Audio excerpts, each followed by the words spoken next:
What can I say? To wake up this morning and find I'm going to be standing next to my heroes, Buddy Holly, at the Rock and Roll Hall of Fame, being inducted. I've got to thank the fans. You are the heart of the Moody Blues. Thank you so much for your, support, love for the last 50 plus years. It's just been incredible. And I want to thank... In the annals of rock history, few bands have captured the ethereal blend of symphonic grandeur and psychedelic introspection quite like the Moody Blues. At the heart of their sound, providing the rhythmic backbone and a voice that soared through their most anthemic tracks, was John Lodgta, bassist, singer, and songwriter who helped define the progressive rock era. On October 10, 2025, the music world bid farewell to this enduring figure. As Lodge passed away at the age of 82, his family announced the news in a poignant statement, revealing that he slipped away peacefully, surrounded by loved ones and the nostalgic sounds of the Everly Brothers and Buddy Holly, artists whose harmonies undoubtedly influenced his own melodic sensibilities. While no cause of death was specified, Lodge's departure leaves a void in the legacy of a band that not only bridged the British invasion with the prog rock revolution, but also earned a place in the Rock and Roll Hall of Fame as tributes pour in from fans, fellow musicians, and the surviving members of the Moody Blues. We remember a man whose contributions to music were as profound as they were understated. A craftsman who turned introspection into anthems and helped shape the soundtrack of a generation. John Charles Lodge was born on July 20th, 1943, in Errington, Birmingham, England, a city that would become synonymous with the British rock explosion of the 1960s, growing up in a post-war Britain where music was a rare escape from austerity. Lodge was drawn to the rhythms of skiffle and early rock and roll. His father, a musician himself, encouraged young John's interest in instruments, and by his teens, Lodge had picked up the bass guitar, a choice that would define his career. Birmingham's thriving music scene, which also birthed bands like the Move and Electric Light Orchestra, provided fertile ground for Lodge's talents. He started playing in local groups, honing a style that combined melodic bass lines with vocal harmonies. Influenced by American acts like the Beach Boys and the Everly Brothers, Lodge's big break came in 1966 when he joined the Moody Blues, band already on the cusp of transformation. Formed in 1964, the Moodies had scored an early hit with their cover of Bessie Banks' Go Now, a soulful R&B ballad that topped the UK charts and cracked the US top 10. However, the group's initial blues rock sound failed to yield further success, leading to lineup changes.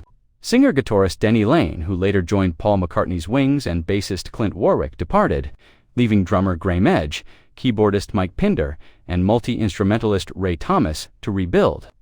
They recruited Lodge, then 23, and guitarist Justin Hayward, injecting fresh energy into the band.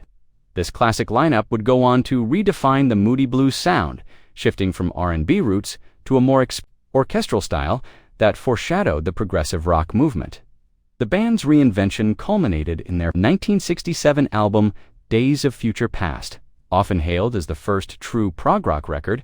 Conceived as a concept album depicting a day in the life of an everyman, it featured the group collaborating with the London Festival Orchestra under producer Tony Clark. Lodge's contributions were integral. His bass provided the pulsating undercurrent to tracks like Peak Hour, while his songwriting debuted with Ride My Seesaw, a driving rocker that became a live staple. The album's standout, Nights in White Satin, written and sung by Hayward, climbed charts slowly but surely, eventually becoming a timeless ballad. Lodge's harmonies and steady rhythm helped elevate the song's symphonic sweep, blending rock with classical elements in a way that influenced bands like Pink Floyd and Genesis. The Moody Blues' hot streak in the late 1960s and 1970s was nothing short of remarkable. Following Days of Future Past, they released a string of ambitious albums that explored philosophical themes, cosmic journeys, and human consciousness. On the Threshold of a Dream, 1969 delved into existential questions, with Lodge co-writing Send Me No Wine, a folk-infused track showcasing his vocal range. To Our Children's Children's Children, 1969, inspired by the moon landing, featured Lodge's Candle of Life, a poignant reflection on legacy and time. A Question of Balance, 1970, included his upbeat question. Though primarily Hayward's composition, Lodge's bass drove its urgency. Every Good Boy Deserves Favor, 1971, and Seventh Sojourn, 1972, continued the run, with Lodge's I'm Just a Singer in a Rock and Roll Band, from the latter becoming an anthem of self-deprecating humor amid the band's growing fame.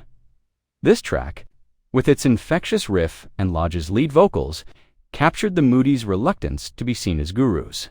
Despite their mystical image, by the mid-1970s, the relentless touring and creative output took a toll. Leading to a hiatus in 1974, Lodge used this time to release a solo album, Natural Avenue 1977, which blended rock with orchestral elements, featuring tracks like Street Calf that echoed his Moody style. He also collaborated with Hayward on the side project Blue Jays, 1975, producing the hit Blue Guitar. The band reunited in 1977, evolving their sound with Octave 1978, incorporating synthesizers for a more contemporary edge. Long Distance Voyager, 1981, marked a commercial resurgence, topping U.S. charts with hits like Gemini Dream and The Voice. Lodge's contributions continued through the 1980s with albums like The Present, 1983, and The Other Side of Life, 1986, where his song Rock and Roll Over You added a lively kick. The 1990s saw lineup changes. Pinder left in 1978, Thomas retired.